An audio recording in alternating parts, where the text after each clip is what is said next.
My name is Bill West. I work for Dr. Kiran Patel, and I'm the Director of Development for the Clearwater Beach Wyndham Resort Hotel. So tell me a little bit about the project here.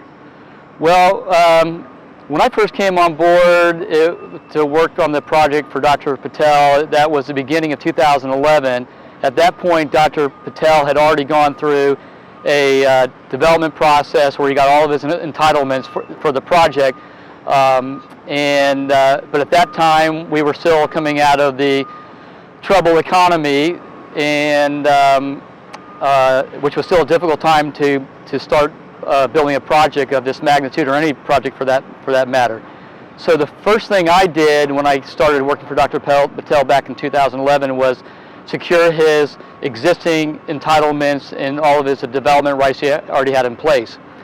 So from 2011 to last December, we worked on the design of the project, did some redesign, changed the concept around a little bit, and which is currently planned as a hotel and a timeshare project.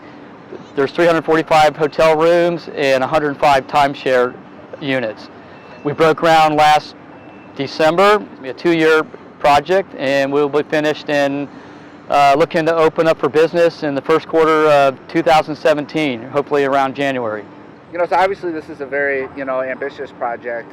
Can you talk a little bit about the funding and financing mechanisms that are going into it, and what the overall estimated cost would be? Okay, the actual estimate, or the actual construction cost, is right around $100 million. That's just the hard construction cost. It doesn't include the soft costs or the furniture and equipment that go into the project. Dr. K has a bank loan with Bank of America. There's other bank participants, but they're the primary lender. And that was actually one of the more challenging accomplishments that Dr. K achieved in pulling this project off. For a project of this magnitude, and for an individual, that's a pretty remarkable feat in and of itself. You mentioned a little bit about how the economy had slowed construction plans. Why do you think now is a good time to break ground and get a project like this going? Has the economy rebounded enough to where you think you'll be able to fill these rooms? Oh, absolutely. Clearwater Beach has a pent-up demand for several hundreds, if not thousands, of hotel rooms. We actually think that the additional hotel rooms that are being planned and constructed right now is just only going to be a benefit to not just Dr. Patel, but for all the other hotel users on the beach. Where this is a full-service hotel, which just means that it's going to have some of the amenities that you don't see in the select service, limited service business. So, great time to be building a project of this magnitude. We started this project at a perfect time, right before costs escalated to the point where they have right now. So very good timing, I believe, is, with respect to the start of the construction. I know, part of the project is being planned through the EB-5 program. Can you tell me a little bit about that program and why you and Dr. Patel decided to choose that route to help with the hotel project? Well, Dr. K, I refer to him as Dr. K. Dr. Patel has really been spearheading that effort. That's probably one area that I've probably not been quite as involved in. I've helped facilitate that process. I will tell you that EB-5, nothing on this project has been contingent with EB-5 financing. As I mentioned before, this is a conventional loan that Dr. K has. This is another financing mechanism to bring in some outside, more affordable equity, and again, it's a process that you're seeing more and more across the country. Very time-consuming, lengthy process to get where we've got, or where Dr. K has got on the EB-5. But again, it's really a secondary funding process to this whole project. Now, obviously, when you talk about projects of this magnitude, a lot of people want to know about the jobs, and I assume, obviously, there's going to be a lot of jobs being pumped in now through construction and when the opening of the hotel, correct? That is absolutely correct, and as a matter of fact, one of the key components to even getting EB-5 approved is the number of jobs that it creates. A project of this magnitude creates hundreds of permanent jobs, not to mention a couple thousand temporary jobs. Tell me a little bit. I know, obviously the location here seems to be ideal. Do you think the location aspect is what's really going to set this hotel apart from maybe others that are going under construction around beaches in Florida? Absolutely. I would say that this is one of the most premier pieces of property. I think Dr. Patel recognized that when he purchased this property several years ago. We happen to be at what I would call Main and Main, the epicenter of Clearwater Beach. We're right across from the landmark iconic pier. It is also the beginning of the beach walk that the city spent millions of dollars to restore and revitalize. So it's going to just be a wonderful catalyst to the entire beach. But just because of its sheer prominence and location on the beach, it's going to speak volumes with respect to its hopefully very successful future.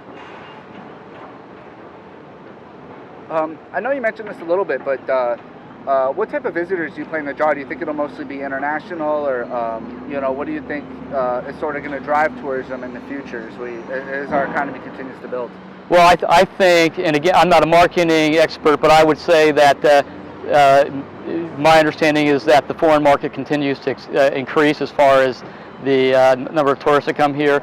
This has been, the entire West Coast has been very popular with a lot of the Midwestern tourists. I think that it will continue to be, and I think that's its strongest tourism base to date, as well as a strong local tourist base here that just come over from Tampa as well. It's the closest, most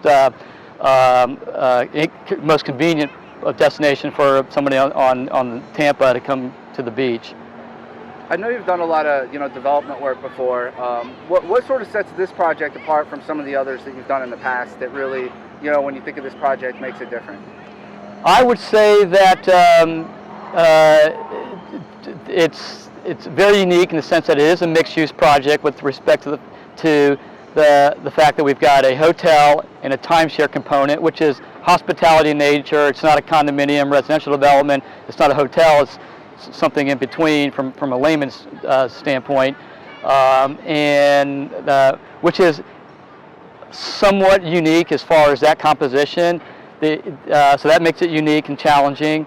The sheer size and magnitude of this, when you look at the size, the number of amenity components, the ballroom, the two restaurant facilities we have, there's a lot of very detailed, intricate coordination that goes into a project like this versus some of the other projects that may have been a little bit more straightforward.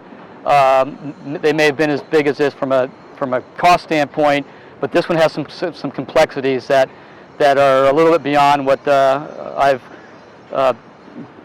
faced in the past. We actually have a partner in this deal with Wyndham. Wyndham is our partner that is really going to own and manage the timeshare component. So as far as the business model and the operations of that, Dr. Patel doesn't really concern himself with that. So essentially what makes this unique is there's, for lack of a better word, there's almost two owners on this property. Dr. Patel will be the sole manager and control all of the operations of the entire facility, and where the Wyndham timeshare guests will be the beneficiary of the amenities. They have the rights and the use of the amenities. But with respect to sales projections, economics of that's not something that Dr. Patel or his team gets involved with. Why partner with obviously there's a lot of successful, hotel brands.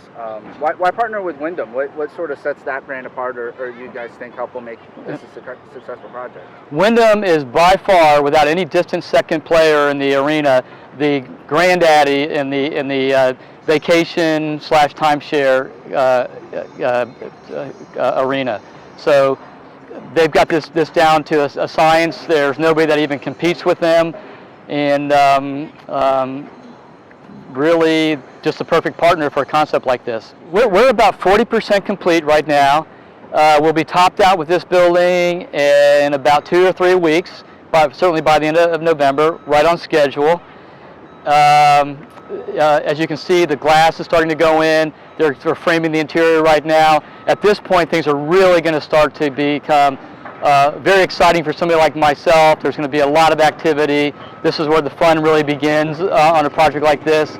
And by this time next year, this will look like a finished project. We'll start to bring in all the furniture and the equipment in this project.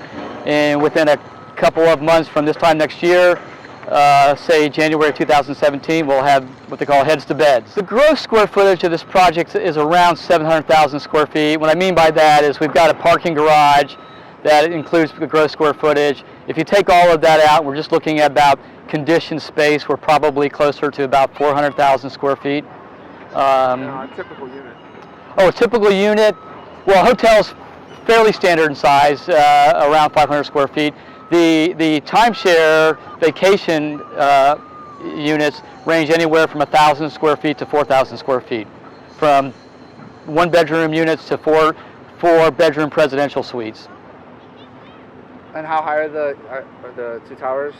There's 16 floors or levels.